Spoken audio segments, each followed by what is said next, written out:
I come from a long line of amazing women in my family who are very strong, who face a lot of adversity and still able to persevere. Not to say there's not a lot of scars and hurt and a lot of trauma that we all have to deal with, but just like this persistency to continue moving forward and just know that things are going to be okay. Hi, I'm Judy Kasiama, and I'm from Democratic Republic of Congo, and I currently live in Vancouver, BC.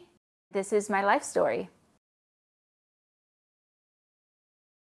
In 2010, the only option that we had at that time was either to go back to the Democratic Republic of Congo, but due to the ongoing conflict and zero opportunity that will be available to us if we were to go back, we then asked for refugees to be able to come into Canada and stay into Canada. We were staying at a refugee safe house in Buffalo, New York. We crossed through St. Catharines on August 9th, 2010. I got accepted at Trinity Western University to do my undergraduate in international studies, history, and then I added on a minor in gender studies as well. It was a little bit of a culture shock to come to BC and see not that much diversity, especially at a university campus, because I was out in Langley. I began to really spend a lot of time in nature, hiking on weekends. I began to kind of research, again, the student in me, the historian in me, research about diversity and inclusion in the outdoors, because when I was going hiking and doing these activities, I was seeing such a diverse group of people. But then when I would go into these stores and brands and buy gear, I wasn't seeing that being represented in terms of how media was showcasing the outdoors. It also showed very white and very male. So my love for the outdoors and creating opportunity for the Black, Indigenous, and racialized community really led me to create Color the Trails in 2017 as a means of creating accessibility for folks. Whether it's our mountain biking, Intro to Mountain Biking that we run every May, or in the wintertime, we have Color the Slopes, where we teach people how to ski and snowboard, or doing a backpacking trip for the first time. For us, we just want to create a safe space for people to kind of come.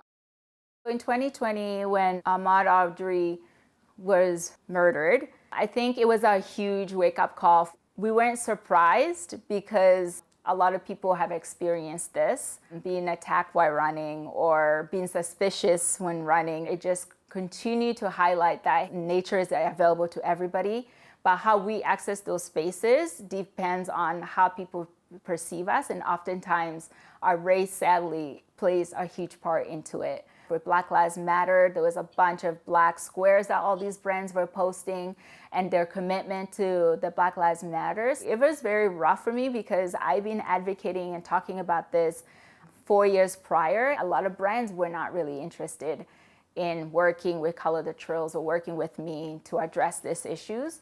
But we saw once that happened, there was this all of a sudden sense of urgency to try to fix it. But I think it's not something we can fix just like right away. It's something that requires a lot of work and uncomfortable, and us sitting in that discomfort as well and trying to figure out how do we navigate this, this issue.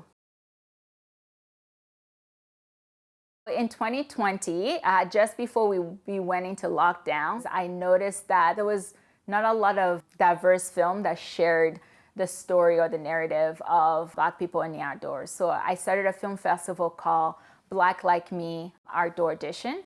5 films that centered on Black excellence in the outdoors. So now we're in year 3 of the festival. I'm still a fellow at the Royal Canadian Geographical Society. I am on the board member of the Vancouver International Film Festival, and I just got on the board of the Trans-Canada Trails. I looked at their history. I don't think they've ever had a Black woman on their board. So for me, it's like huge to be one of the first Black woman on this board. I think, we should pause and recognize that, a lot of us have never been invited into certain spaces.